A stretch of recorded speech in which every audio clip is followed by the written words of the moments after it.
Bonjour tout le monde, je vous reprends, on est dimanche. Normalement tout à l'heure je vais au marché de Noël de Colmar, donc je suis trop contente. J'espère que ça va pas être annulé, mais il faut que je me presse un petit peu parce que si j'y vais il faut que je parte dans 1 heure, donc faut pas trop que je traîne.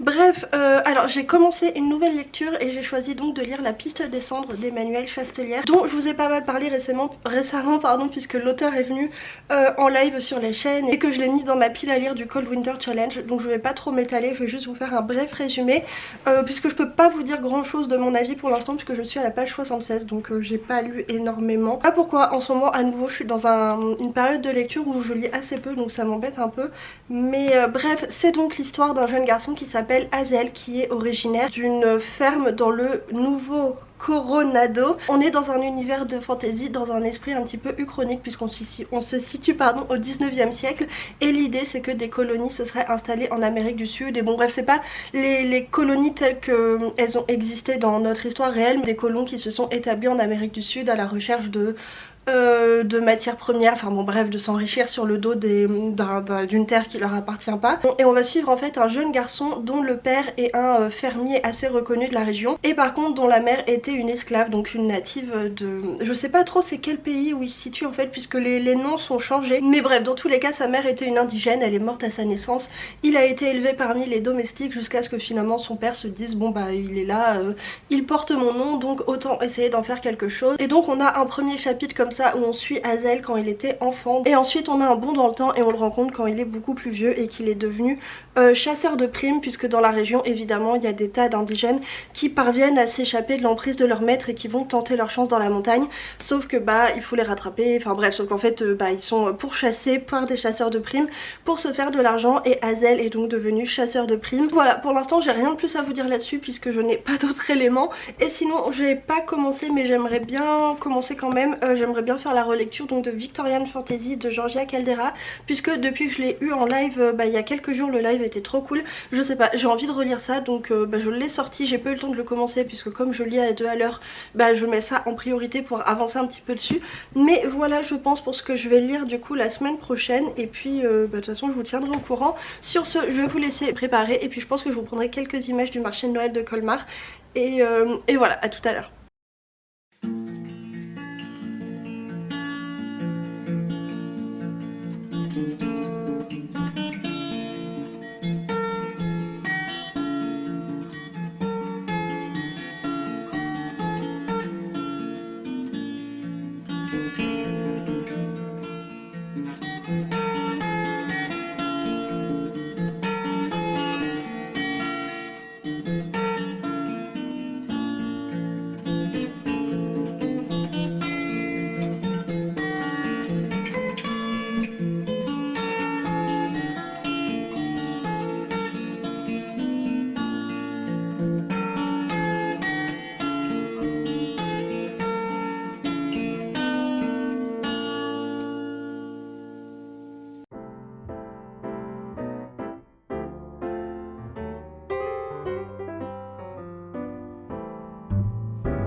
Bonjour tout le monde, alors je vous retrouve, du coup on est lundi, il doit être entre 8h30 et 9h, je sais pas trop.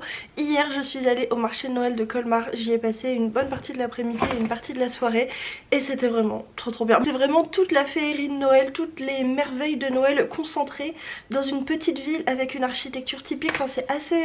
c'est incroyable, et vraiment je le dis à chaque fois, mais les Alsaciens ils prennent Noël super au sérieux. Déjà à Mulhouse on a un marché de Noël qui est vraiment très chouette, plein de super belles illuminations et tout, mais alors à Colmar j'y suis allée avec une copine qui elle-même allait rejoindre des amis, et normalement j'ai ma belle famille qui vient vers le 18 décembre, quelque chose comme ça, parce que c'est l'anniversaire de la mère de Guillaume. Elle vient du coup avec le frère de Guillaume, la femme du frère de Guillaume, enfin ma belle-sœur, et avec mon neveu, donc j'espère quand ils seront là qu'on pourra aller au marché de Noël de Colmar, parce que vraiment c'est le genre de truc je pense qui...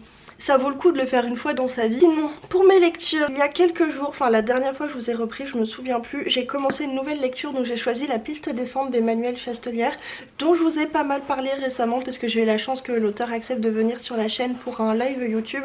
C'était super intéressant, il m'a donné hyper envie de commencer ça. Donc voilà, j'ai commencé ça. Malheureusement, je crois que je vais le mettre en pause quelques temps puisque, alors c'est pas du tout que ça me plaît pas parce que les 76, 70, 75 premières pages que j'ai lues m'intriguent beaucoup, je trouve que c'est très sympa.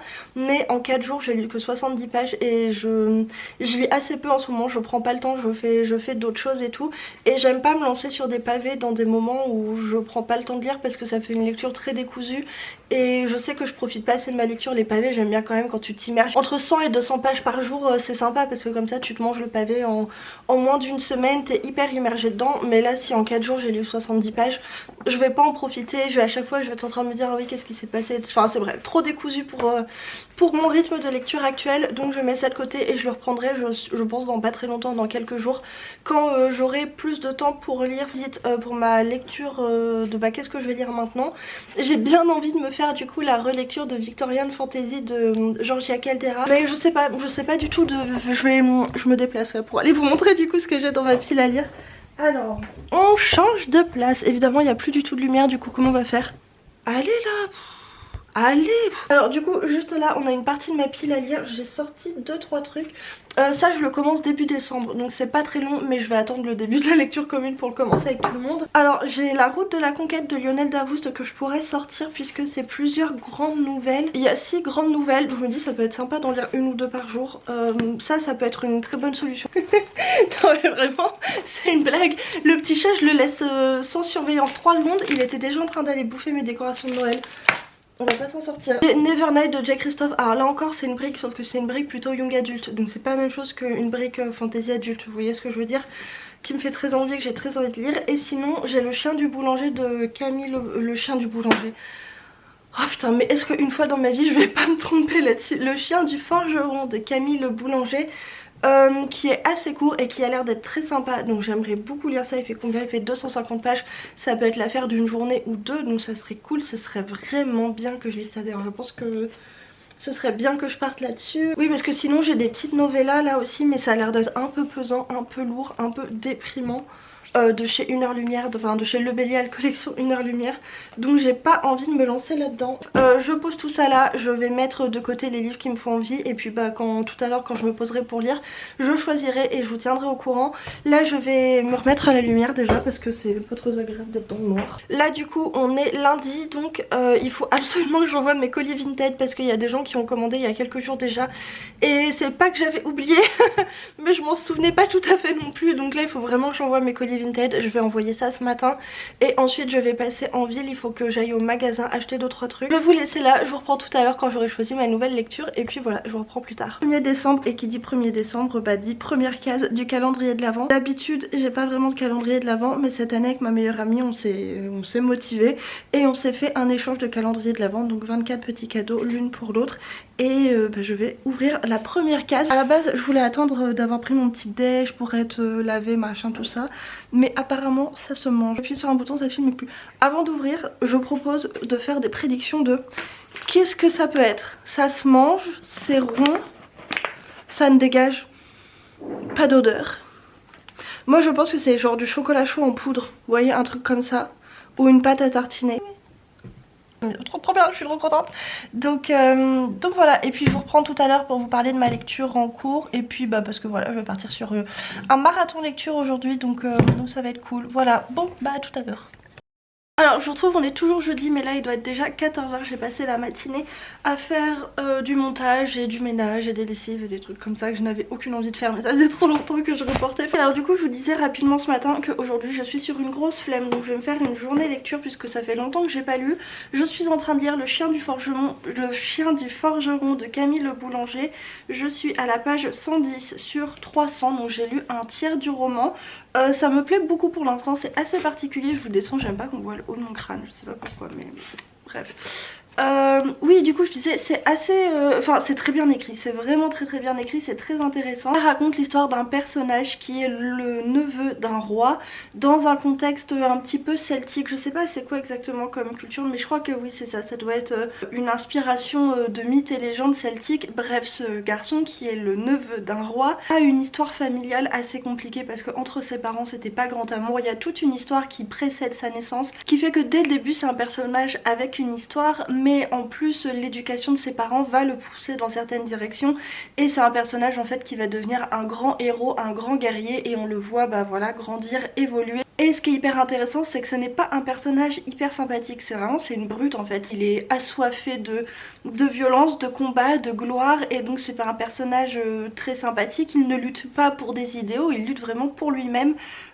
Et ce qui est intéressant dans le récit c'est qu'on va voir vraiment à la fois la construction En fait ce qui est intéressant c'est qu'il y a toute une métalitérarité je trouve sur la construction du personnage mais aussi sur la construction d'une légende, la construction d'une personnalité et la construction d'un personnage de roman.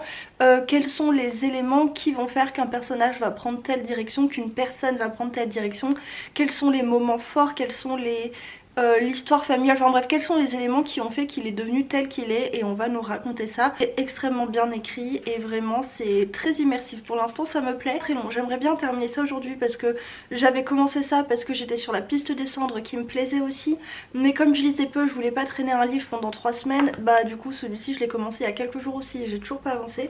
Donc aujourd'hui objectif, je voudrais terminer ça. J'aimerais bien commencer une autre lecture et vraiment quand je dis commencer c'est bien l'entamer quoi. J'ai envie d'avancer dans mes lectures et peut-être du graphique, je sais pas. J'ai la saga Eden de comics, enfin pardon de manga que Guillaume aime beaucoup. J'ai le premier tome sur ma table de nuit depuis 3 plombes, je ne l'ai toujours pas commencé. J'ai un petit peu froid. D'ailleurs Marine, si tu regardes cette vidéo, je t'ai piqué ton pull en alpaga, hein, tu m'excuseras. Mais bon, ça réchauffe quand même, donc j'ai pris ça dans la housse. Oui, que je disais quoi? Oui, j'ai aussi le dernier tome de la série de comics Saga qui est sorti, qu'on a acheté, mais j'aimerais bien relire tout depuis le début pour profiter à fond de ce dernier tome parce que comme il y a eu un gros laps de temps entre le tome 9 et le tome 10, bon j'ai envie d'être vraiment à fond dedans, c'est une saga que j'aime beaucoup, donc peut-être reprendre ça depuis le début, sinon je sais pas. J'ai aussi 4 milliards de trucs sur ma liseuse, donc j'ai de quoi faire. J'ai notamment... peut-être envie d'un petit peu de romance et j'ai toujours ça dans un coin de mon salon que j'ai très envie de relire. Mais en même temps, comme en ce moment je lis très peu, je me dis est-ce que c'est une bonne idée de me faire une relecture? Je sais pas, mais je pense vraiment, je sais quoi, je pense non, je vais le relire parce que tant que je l'aurai pas relu il va me rester dans un coin de la tête et j'arriverai pas à passer à autre chose. Donc voilà, sur ce... Voilà, je sais vraiment plus à quelle heure Guillaume rentre, mais j'ai faim donc s'il rentre bientôt ça va, mais s'il rentre dans longtemps... Que va-t-il se passer? Donc voilà, je me mets à ma lecture et puis je vous reprends plus tard. Du coup je vous retrouve, on est vendredi matin. Je ne vous ai pas du tout repris hier puisque finalement je me suis endormie, mais bon je vous parlerai de ça tout à l'heure. Là on est le matin, je viens de me réveiller, donc première étape de la journée, ouvrir le calendrier de l'Avent. Alors qu'est-ce qu'il y a là-dedans?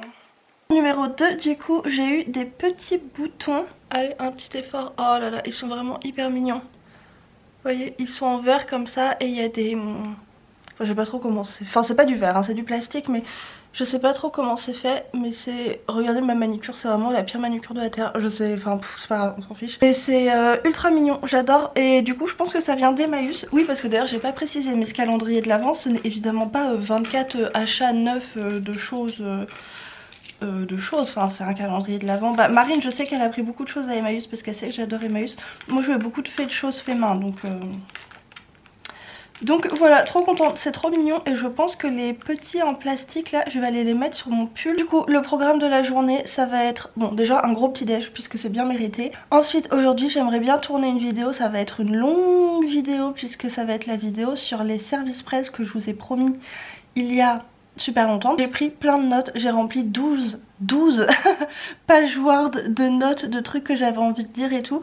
Donc ça va être très très long. Je vais vous laisser là et je vais aller prendre mon petit déj et puis je vous reprends tout à l'heure pour vous parler de mon marathon lecture loupé et de mes lectures en cours. Donc voilà, à tout à l'heure. Alors je vous retrouve donc comme je vous ai dit tout à l'heure. On est toujours vendredi, il est 9h45, j'ai un petit peu traîné aujourd'hui parce que je dors super mal et ça va expliquer ce que je vais vous raconter juste après. Vraiment je fais des nuits absolument apocalyptiques depuis presque deux semaines au moins je pense. Le petit chat est à côté de moi. Je disais que je dormais super mal et donc bah ce qui devait arriver arriva hier pendant que je faisais le marathon lecture. Je pense que j'ai lu 50 pages et ensuite je me suis endormie. Mais alors vraiment, il faut dire aussi que vous voyez peut-être l'amoncellement de couverture derrière moi. Il y a une couette et 3 plaids comme ça. Bon après on les dispatche dans la maison, mais bref, toujours est-il que quand on est dans le canapé et qu'il y a la couette, les plaids et tout, on est quand même vachement bien. Et comme j'étais super fatiguée, je me suis endormie, donc autant vous dire que le marathon lecture bah voilà quoi, ça s'est pas du tout passé comme j'avais prévu puisque je n'ai pas lu de la journée. Par contre j'ai lu le soir, bah oui forcément du coup j'étais un petit peu décalée.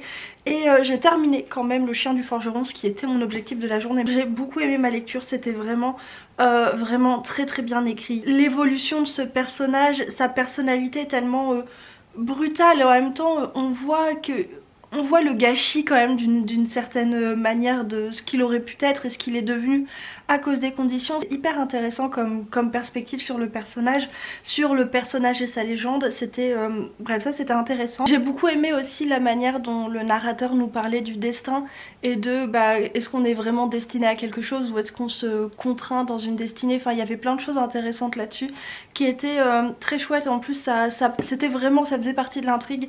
J'ai trouvé que c'était hyper intéressant. Enfin, globalement c'est un roman qui est hyper intéressant parce qu'il casse beaucoup de codes, il pose beaucoup de questions, il porte un regard neuf sur plein de figures, d'aspects de la fantasy. J'ai trouvé que c'était ouais vraiment riche en idées. Le contexte mythologie et légendes celtes était très sympa aussi, très dépaysant. Je trouve que l'auteur a vraiment réussi à créer une ambiance, une atmosphère. C'était bah ça faisait plaisir parce que personnellement ça m'a beaucoup changé de ce que je lis habituellement en fantasy, même si j'ai trouvé un petit côté un petit peu comment ça s'appelait le truc de David Brick, j'avais adoré aussi. Merde, Chant des géants, voilà, le chant des géants, il y avait une petite ressemblance sur l'ambiance et l'atmosphère et aussi pour le côté réécriture, conte et légende, puisque là ce qui est chouette aussi et que j'ai bien aimé, c'est que c'est un conteur qui nous raconte l'histoire. Il est dans une taverne, il réclame de la bière et il raconte la véritable histoire du chien telle que lui l'a vécu, telle qu'il l'a connu.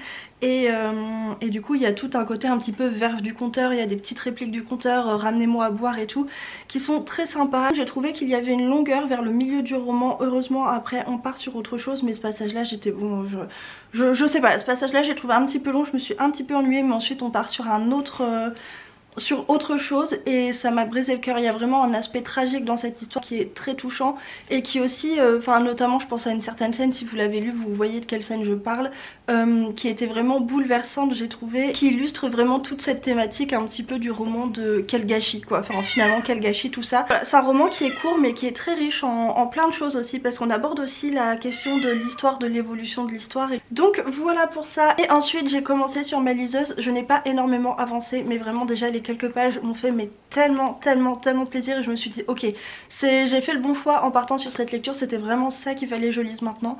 Je suis trop heureuse de cette relecture, c'est trop chouette. J'ai commencé donc le tome 2 de la saga La Croisée des Mondes de Philippe Pullman qui est une relecture. J'ai relu le tome 1 pendant l'été et là j'ai commencé le tome 2 et vraiment mais c'est tellement bien. Tellement bien écrit, les idées, les personnages, tout est vraiment génial. Et en plus ce tome 2 je m'en souviens quasiment pas puisque je l'ai relu, mais je l'ai relu il y a quand même très longtemps, donc je redécouvre énormément de choses. Vraiment j'ai ce sentiment presque d'un nouveau livre, mais pas tout à fait non plus parce que j'ai aussi toute la nostalgie, toute la familiarité, bah que voilà j'ai toute cette familiarité là avec la saga, donc c'est hyper agréable. Trop hâte d'être ce soir pour y retourner. Et voilà pour mes lectures en cours. Ah non, autre chose, bon je l'ai pas commencé mais je pense que je le commencerai quand j'aurai bien avancé là-dedans. On est en décembre donc c'est la lecture commune du book club de Snodza et la lecture commune ce mois-ci c'est La main gauche de la nuit d'Ursula Le Guin que j'aimerais beaucoup lire. J'ai envie de le lire donc du coup j'attends de savoir un petit peu quand commence la lecture commune et s'il y a un découpage ou quoi que ce soit et puis je commencerai ça avec tout le monde. Donc voilà, sur ce je vais vous laisser, j'ai un programme un petit peu chargé quand même aujourd'hui. Je vous laisse ici pour la matinée et puis bah, je vous reprendrai plus tard peut-être aujourd'hui et peut-être plus tard dans la semaine, donc voilà.